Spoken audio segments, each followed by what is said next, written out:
வணக்கம். 7 Winstar technology. இப்போ பார்க்குறது வந்து பார்த்திங்கன்னா நெட்வொர்க் கம்ப்ளைண்ட்டை பற்றி பார்க்க போகிறோம். பொதுவான கான்செப்ட் எல்லா ஃபோனுக்கும், அது இப்போ வர ஆண்ட்ராய்டு ஃபோனுக்கு எப்படி நெட்வொர்க் கம்ப்ளைண்ட்டை சால்வ் பண்ணுறது, எப்படி கண்டுபிடிக்கணும், என்னென்ன ஐசி இருக்குது, முக்கியமாக வேலை செய்யக்கூடிய ஐசி தான் இப்போ சொல்லித்தர போகிறேன் உங்களுக்கு. இப்போ நான் எடுக்கிற போர்டு வந்து பார்த்திங்கன்னா ரெட்மி நோட் 6 ப்ரோ. இந்த மாடலை வச்சு நான் வந்து உங்களுக்கு கான்செப்ட் சர்க்யூட் வச்சு காமிக்கிறேன். இது எல்லா மாடலுக்கும் பொருந்தும். இதில் 3 டைப் கான்செப்ட் இருக்குது. ஒன்று ஆர்எஃப் கான்செப்ட் ஐசி ஒன்று இருக்குது, ரெண்டாவது WTR ஐசி இருக்குது, PF ஐசி இருக்குது. மொத்தம் 3 டைப் ஐசியை வச்சு தான் நம்ம இதில் ஃபாலோ பண்ண போகிறோம். அப்போ அந்த ஐசி எதுக்கெலாம் யூஸ் பண்ணியிருக்காங்கன்னு சொல்லி பார்ப்போம். நம்ம மெயினாக அதுக்குரிய வோல்டேஜ் மெயினாக தெரிஞ்சிட்டாலும் நம்ம வந்து கம்ப்ளைண்ட் எதுன்னு சொல்லி கண்டுபிடிச்சலாம். அப்போ கண்டிப்பாக சிக்னல் இன்புட் லைனும் அவுட்புட் லைன் கண்டிப்பாக தெரிஞ்சிருக்கணும். எந்த மாதிரி லைன் ஏற்கனவே சொல்லியிருப்பேன் நான், RX TXன்னு சொல்லி ரிசீவிங் டிரான்ஸ்மிட்டிங்னு சொல்லி 2 கான்செப்ட் நடக்கும். நம்ம ரிசீவ் பண்ணி கேட்க போகிறோம், ரெண்டாவது டிரான்ஸ்மிட் பண்ண போகிறோம், ஒளிபரப்பு பண்ண போகிறோம். அதுக்கு ஃபஸ்ட்டு கான்செப்ட் ரிசீவிங் கான்செப்ட்னா ஃபஸ்ட்டு ஆண்டனாலேருந்து வரக்கூடிய சிக்னலில் வந்து ஆண்டனா பேட் வழியாக இந்த கீழே ரோப் மாதிரி ஒரு பற்றிகளை கனெக்ட் பண்ணியிருப்பாங்க. அது ஆண்டனா பேடு, அது கனெக்டர் வரும்.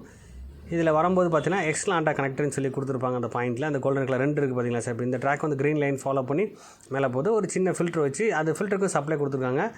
அந்த சப்ளை ப்ராப்ளம் வந்தாலும் உங்களுக்கு சிக்னல் இன்புட் ஆகாது, அதையும் ஃபாலோ பண்ணிக்கணும். நெக்ஸ்ட்டு காயில் போட்டு எங்கே போகுது அப்படின்னு சொன்னால் RF5212 இந்த RF ஐசிக்கு போய் சேருது. இந்த ஐசி நான் ஜூம் பண்ணி காட்டுறேன் பாருங்கள், எத்தனை பின் இருக்குதுன்னு சொல்லி முழுமையாக நம்ம பார்ப்போம். ஐசியில் பார்த்தீங்கன்னா கீழே இந்த ரவுண்ட் போட்டுருக்காங்க பார்த்தீங்கன்னா, இதுதான் டாட்டு, அதோட புள்ளி, ஃபஸ்ட்டு புள்ளி. இது வந்து சாதாரண ஐசி, நார்மல் ஐசி. இதில் 1 2 3 நம்பர்ஸ் போட்டிருப்பாங்க. இப்போ அந்த ஐசியை பற்றி என்ன தெளிவான கிளாஸஸ் எடுக்கிறவங்களுக்கு இதில் மொத்தம் எத்தனை பின் இருக்குதுன்னு சொல்லி பார்க்கும்போது மொத்தம் 38 பின் இருக்குது இந்த ஐசியில். 38 கால் வரக்கூடிய RF5212 ஐசி இது. இதில் வந்து ஃபஸ்ட்டு கான்செப்ட் 22வது பின் க்ரீன் லைன் ஒரு இன்புட் ஆச்சு. பார்த்திங்கன்னா 22வது காலம் இன்புட் ஆகுது. 33வது காலம் வந்து பார்த்திங்கன்னா RX line receiving section output line concept வருது இதில். அதேமாதிரி இதில் கரெக்டாக 2வது காலம் 3வது காலம் GSM கான்செப்ட் வரும். GSM 800 850 900 MHz வரக்கூடிய டிரான்ஸ்மிட்டிங் செக்ஷன் வரக்கூடிய கான்செப்ட் இது. இது வந்து GSM கான்செப்ட் சொல்லுவோம் நம்ம. அதை global system of mobile phone சொல்லுவோம் நம்ம. அடுத்து நெக்ஸ்ட்டு அந்த எல்லோ லைன் வந்து டிரான்ஸ்மிட்டிங் லைன், அதே சேம் DCSன்னு சொல்லுவோம். 1500 MHz டிஜிட்டல் செல்தார் சிஸ்டம்னு சொல்லுவோம் நம்ம. அப்போ பொதுவாக நம்ம யூஸ் பண்ணக்கூடிய காமனான விஷயம் இந்த கான்செப்ட் ஃப்ரீக்வன்சி. இதுலேருந்து அவுட்புட் ஆகும் இந்த கான்செப்ட். அதாவது இன் அவுட்ன்ற விஷயம் இதெல்லாம் நடக்கும் உங்களுக்கு. அடுத்து வந்து பார்த்திங்கன்னா 9வது பின் வந்து பார்த்திங்கன்னா சப்ளை லைன் 3.6 வோல்டேஜ். இது பவர் சப்ளைலேருந்து வரும். இப்போ அதுக்குரிய கெப்பாசிட்டிலாம் ஃபஸ்ட்டு ஃபாலோ பண்ணிக்கணும். கண்டிப்பாக இந்த கெப்பாசிட்டி லைன் வந்து கண்டிப்பாக ஏற்கனவே சொல்லியிருப்பேன் நான். இதில் வந்து என்ன பண்ணியிருப்பாங்கன்னா நேராக பவர் சப்ளைஸ்லேருந்து கொடுத்துருக்காங்க. மொத்தம் 2 ஐசி இருக்குது சார், 2 பவர் சப்ளை ஐசி இருக்குது. இப்போ இதில் சப்ளை வந்து பார்த்திங்கன்னா இது தனியாக ஒரு ஐசி கொடுத்து அதுலேருந்து சப்ளை எடுத்து கொடுத்துருக்காங்க. அதில் 3.6 வோல்டேஜ் 3.8 அந்த ரேஞ்ச் வோல்டேஜ் இதில் வரும். இப்போ இந்த வோல்டேஜை நம்ம செக் பண்ணி பார்த்தா கன்ஃபார்ம் பண்ண முடியும். இப்போ ஜஸ்ட் உங்களுக்கு வந்து எப்படி இன் அவுட்டுன்னு நடக்கிறதா சொல்கிறேன் உங்களுக்கு. அப்போ இங்கே ரிசீவிங் 22வது பின் நடந்துருச்சு. அந்த ஐசியில் 26 பின் இதே நம்பர் எடுத்திங்கன்னா இதே சேம் கான்செப்ட் இருக்கும். இந்த ஐசியை பொறுத்தவரை நம்பர் வந்து 5212 RF கான்செப்ட் வரக்கூடிய ஐசி இது. அப்போ ரிசீவிங் டிரான்ஸ்மிட்டிங் இந்த இடத்துல நடக்கும். மெயின் கான்செப்ட் தான். இது ஃபங்க்ஷன் ஆகலை அப்படின்னா நம்மளுக்கு சிக்னல் ரிசீவ் ஆகாது. இதே சிக்னல் பார்த்திங்கன்னா நம்ம டிரான்ஸ்மிட் பண்ணுறோம்னா GSM DCS கான்செப்ட் எங்கே போய் சேரணும்னா WTR ஐசிலாம் போய் ஜாயின் பண்ணி வச்சுருப்பாங்க. 2 லைன் பார்த்திங்கன்னா ஆரஞ்ச் எல்லோ லைன் ரெண்டுமே ஜாயிண்ட் ஆகிருக்கும். இதேமாதிரி RX லைன் கான்செப்ட்டும் பாருங்கள், இது வந்து டிரான்ஸ்மிட்டிங் லைனு நேராக வந்து WTR ஐசிக்கு போகுது. மெயினாக வந்து சப்ளை வோல்ட்டை தெரிஞ்சுக்கணும். 3.6 வோல்ட் இந்த ஐசிக்கு வரும். அந்த வோல்ட்டை வச்சு நம்ம வந்து ஃபங்க்ஷன் இருக்கா இல்லையான்னு கூட தெரிஞ்சுக்கலாம். அந்த ஐசி வேலை செய்தாலும் தெரிஞ்சுக்கலாம். இப்போ இது WTR ஐசி நம்பர் பார்த்திங்கன்னா 66003ன்னு சொல்லுவோம் நம்பரு. இது WTR ஐசி. இதில் வந்து பார்த்திங்கன்னா மொதல் கான்செப்ட் GSM DCS கான்செப்ட் இணைக்கக்கூடிய சிக்னல் லைனை இதில் காமிச்சிருக்கேன் நான். 2 லைனை பாருங்கள். அதேமாதிரி இதில் முக்கியமாக வந்து பார்த்திங்கன்னா சப்ளை வோல்ட்டை வச்சு நம்ம WTR ஐசி ஒர்க் ஆகுதா இல்லையான்னு தெரிஞ்சுக்கலாம். இந்த ஐசியில் தான் நிறைய ப்ராப்ளம் வருது. கண்டுபிடிக்கணும்னா அதுக்குரிய கெப்பாசிட்டி லைன் அவுட்புட் லைன் வந்து வரக்கூடிய சப்ளை எங்கேருந்து வரும்னு பார்த்தீங்கன்னா நேராக பவர் ஐசிலேருந்து வரும். 2 ஐசி சொன்னேன் நான். ஏற்கனவே பார்த்த பவர் ஐசி வேறு, இப்போ நம்ம பார்க்குறது மெயின் பவர் சப்ளை. அதுலேருந்து தான் எல்லாமே சப்ளை வரும். இந்த மெயின் கான்செப்ட் இதை வச்சு நம்ம வந்து 2 கான்செப்ட், அதாவது GSM கான்செப்ட் DCSஓ இல்லை 4G LTE இந்த மாதிரி சொல்கிறோம் பார்த்திங்கன்னா, அந்த கான்செப்ட் வரக்கூடிய சப்ளை அந்த ஃப்ரீக்வன்சி ரெடி பண்ணக்கூடிய மெயின் கான்செப்ட் இந்த ஐசி தான். அப்போ கெப்பாசிட்டியில் கான்செப்ட் வந்து 2 வகையான வோல்டேஜ் வரும். அது 0.98 அடுத்து 1.78ன்னு சொல்லி 2 வோல்டேஜ் இருக்கும்.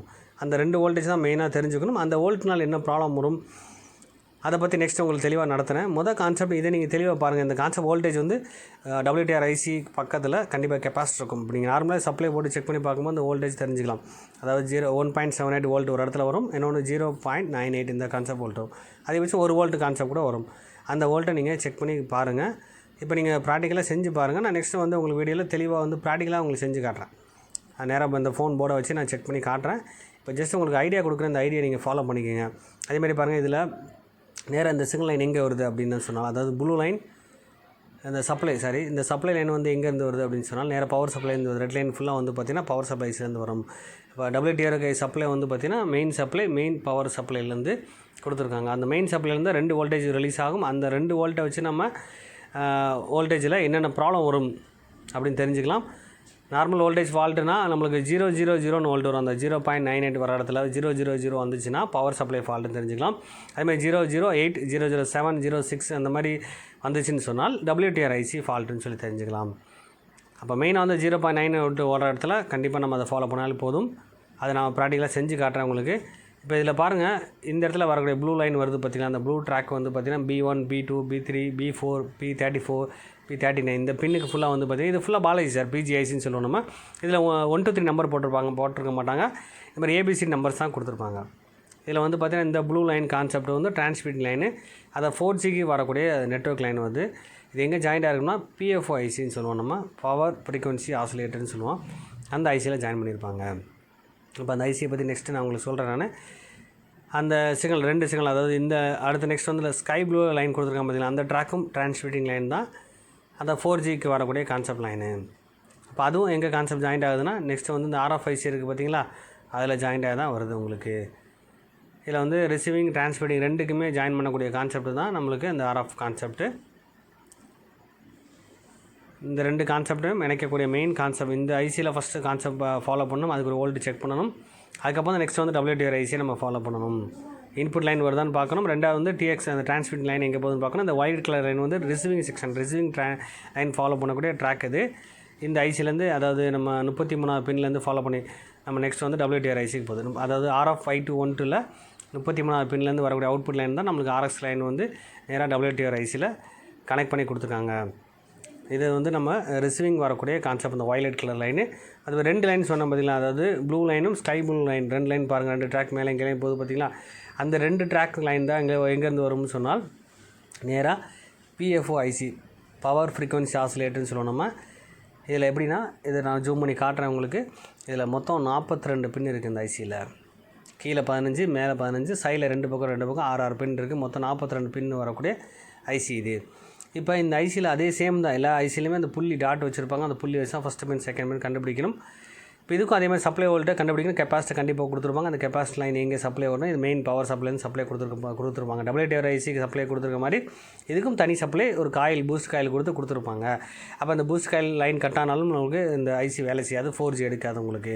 அப்போ 4G நெட்வொர்க்கு கண்டிப்பாக டிரான்ஸ்மிட்டிங் லைன் ஒர்க் ஆகலை அப்படின்னு சொன்னால் கண்டிப்பாக இந்த ஐசி தான் நீங்கள் ஃபாலோ பண்ணணும். இந்த ஐசியோட நம்பர் வந்து QM56020. இந்த ஐசியோட சேம் இந்த நம்பர் அடித்து கூட நீங்கள் எந்த மாடலுக்கு இருக்குன்னு செக் பண்ணி பார்க்கலாம். இன்னும் தெளிவாக நம்ம ஒவ்வொரு ஐசியை பற்றியும் தனித்தனியாக சொல்கிறேன் உங்களுக்கு. இந்த ஐசியில் வந்து பார்த்திங்கன்னா கரெக்டாக 8வது பின் வந்து பார்த்திங்கன்னா வோல்டேஜ் லைன் 3.6 வோல்டேஜ் வரும். அது பூஸ்ட் காயில் வழியாக அந்த கெப்பாசிட்டர் ஃபாலோ பண்ணி வரும். கெப்பாசிட்டர் பேரலாம் கொடுத்துருப்பாங்க. அப்போ அதில் வோல்ட்டு வருதான்னு செக் பண்ணி பார்த்துக்குறோம். வோல்ட்டு வரலைன்னா கண்டிப்பாக அந்த பவர் சப்ளைலேருந்து அந்த பூஸ்ட் காயில் வழியாக லைன் கட்டாலாம் கூட ஒர்க் ஆகாது. பூஸ்ட் காயில் பார்க்கணும், பவர் சப்ளை ஒர்க் ஆகாதான்னு பார்க்கணும். அதுக்கப்புறம் நெக்ஸ்ட் வந்து நம்ம ஐசியை ஃபாலோ பண்ணணும். அதுக்கப்புறம் வந்து பார்த்திங்கன்னா அந்த வயலட் லைன் சொன்ன பார்த்திங்கன்னா, அதாவது டிரான்ஸ்மிட்டிங் லைன் வந்து எங்கேருந்து வரும்னா WTR ICலேருந்து வரும். இது 12வது பின்னு. இந்த ஐசியில் 12வது பின்லேருந்து கனெக்ட் பண்ணி கொடுத்துருக்காங்க. அதேமாதிரி 26வது பின் வந்து பார்த்திங்கன்னா ஸ்கை ப்ளூ கலர் இருக்குது பார்த்திங்கன்னா, அந்த லைன் எங்கேன்னு பார்த்தீங்கன்னா 26வது பின் வந்து பார்த்திங்கன்னா அதுவும் டிரான்ஸ்மிட்டிங் லைன் 4Gக்கு வரக்கூடிய கான்செப்ட். 4G நெட்வொர்க் வரக்கூடிய வோல்ட்டு LTன்னு சொல்கிற பார்த்திங்கன்னா அந்த கான்செப்ட் வரக்கூடிய ஃப்ரீக்வன்சி டிரான்ஸ்மிட் பண்ணக்கூடிய கான்செப்ட்டு. இது ஃபால்ட் ஆனால் கூட நம்மளுக்கு வந்து கால் அது கட் ஆகும், கிளியராக வாய்ஸ் கேட்காது, விட்டு கேட்கும், நெட்வொர்க் ஆம்பிளிஃபை ஆகாது. அப்படின்னா கண்டிப்பாக வந்து கட்டார கான்செப்ட் வந்து நெட்வொர்க் ஐசி. இந்த கான்செப்ட் தான் PFOன்னு சொல்லுவோம், பவர் ஃப்ரீக்வன்சி ஆசிலேட்டர்னு சொல்லுவோம். 26வது பின் 2 லைன் 2 கான்செப்ட் வந்து ப்ளூ லைன் போது பார்த்திங்கன்னா டேரெக்டாக இங்கே ரெண்டுமே அந்த வயலட் கலரும் சரி, அந்த ப்ளூ லைனும் சரி, ரெண்டுமே சரி, அந்த லைட் ப்ளூ கலரும் ப்ளஸ் ஸ்கை ப்ளூ கலரும் ரெண்டுமே வந்து எங்கே போய் சேரும்னா நேராக நம்மளுக்கு WTR ICயும் ப்ளஸ் வந்து இந்த RFICயோடையும் ஜாயின் கொடுத்துருப்பாங்க.